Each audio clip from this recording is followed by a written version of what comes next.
മഹാദേവന്റെ അനുഗ്രഹം എല്ലാ ഭക്തരിലും നിറയട്ടെ. ഭക്തരെ, നഷ്ടങ്ങളെ ഭയക്കാതിരിക്കുക.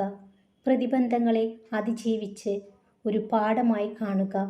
എല്ലാം നശ്വരമാണെന്ന് തിരിച്ചറിയുക. യഥാർത്ഥ സന്തോഷം ഉള്ളിലാണ് കണ്ടെത്തുക. ഭക്തരെ, ബന്ധങ്ങളിലെ സ്നേഹം നിലനിർത്തുക. എന്നാൽ അവരുടെ വേർപിരിയലിന് തയ്യാറാവുക.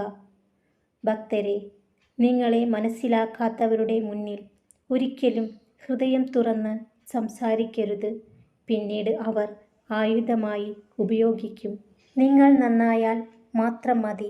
അത് മറ്റുള്ളവരെ ബോധിപ്പിക്കാൻ ശ്രമിച്ച് വെറുതെ സമയം കളയേണ്ടതില്ല. ഭാര്യ രോഗിയാകുമ്പോൾ ഭർത്താവിൻ്റെ സ്വഭാവം മനസ്സിലാകും.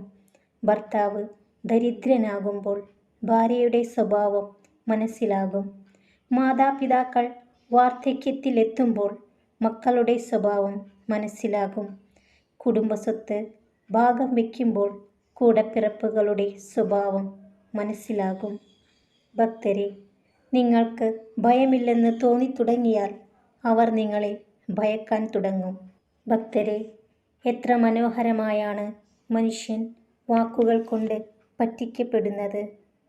സങ്കടങ്ങളുടെ വിത്തുകൾ അങ്ങനെയാണ് മറവിയുടെ മണ്ണുകൊണ്ട് മൂടിവെച്ചാലും ഓർമ്മകളുടെ ഒരു മഴയ്ക്കപ്പുറം അത് മുളച്ചു പൊന്തും. വേട്ടയാടി ഇര പിടിക്കുന്ന മൃഗത്തേക്കാൾ ഭയക്കേണ്ടത് ചിരിച്ചുകൊണ്ട് ചതിക്കുന്ന മനുഷ്യരെയാണ്.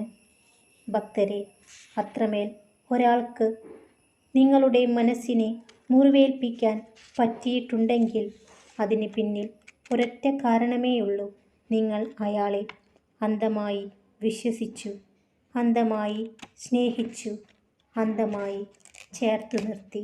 ഭക്തരെ, തളർത്തുക എന്നതാണ് മറ്റുള്ളവരുടെ കർമ്മമെങ്കിൽ അതിനെ മറികടക്കുക എന്നതാണ് നിങ്ങളുടെ ധർമ്മം.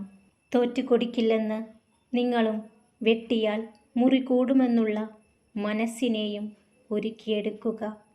ഭക്തരെ, ആഗ്രഹിക്കും പോലെ നടക്കില്ല എന്നറിയുമ്പോഴാണ് പലരും നടക്കാൻ പഠിക്കുന്നത്. കഴിവില്ലാത്തവൻ്റെ ആയുധമാണ് പരിഹാസം. അതിനുള്ള പരിഹാരം ഒരു ചെറുപുഞ്ചിരി മാത്രമാണ്. ഭക്തരെ, ഇളകിമറയുന്ന ഒരു കടലിനെ ഒളിപ്പിച്ച ശാന്തമായ ഒരു പുഴയാണ് പലരും. വേദനിപ്പിക്കില്ലെന്ന് കരുതിയവരിൽ നിന്ന് വേദന അനുഭവിക്കുമ്പോഴാണ് മനുഷ്യർ പലപ്പോഴും തോറ്റുപോകുന്നത്. ഭക്തരെ, ഒരാളെ വിശ്വസിക്കുന്നതിൽ തെറ്റില്ല. പക്ഷേ നിങ്ങൾ അറിയുന്നതിനപ്പുറം അവർക്ക് വേറൊരു മുഖം കൂടി ഉണ്ടാവുമെന്ന് ഓർത്തുവെക്കുന്നത് നല്ലതായിരിക്കും.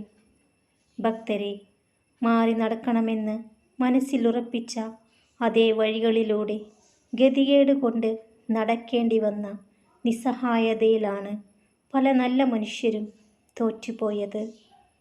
തെളിഞ്ഞു കാണുന്ന പുഴകളെല്ലാം ശുദ്ധമാണെന്ന് കരുതരുത്. ആഴങ്ങളിലാകെ അഴുക്കായിരിക്കും ചില മനുഷ്യരെ പോലെ. ഭക്തരെ, മോശം ഇന്നലെയെക്കുറിച്ച് ചിന്തിച്ചുകൊണ്ട് ഒരിക്കലും ഒരു പുതിയ ദിവസം നശിപ്പിക്കരുത്. ഭക്തരെ, ചെറിയ കാര്യങ്ങൾക്ക് ഒരുപാട് കരയുന്ന ആളുകൾ എപ്പോഴും നിഷ്കളങ്കരും മൃദുല ഹൃദയരുമായിരിക്കും.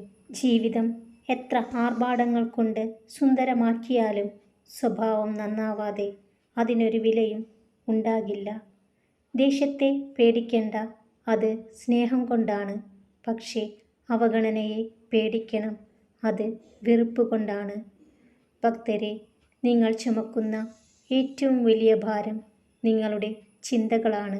ചിന്തകളുടെ ആഴം കൂടും തോറും ഉറങ്ങുവാനുള്ള സമയവും കുറയും. മനസ്സിൻ്റെ സമാധാനം ഇല്ലാതാവുകയും ചെയ്യും. ഭക്തരെല്ലാം സന്തോഷത്തോടു കൂടിയിരിക്കുക. മഹാദേവന്റെ അനുഗ്രഹം എല്ലാ ഭക്തരിലും നിറയട്ടെ. ഓം നമഃ ശിവായ.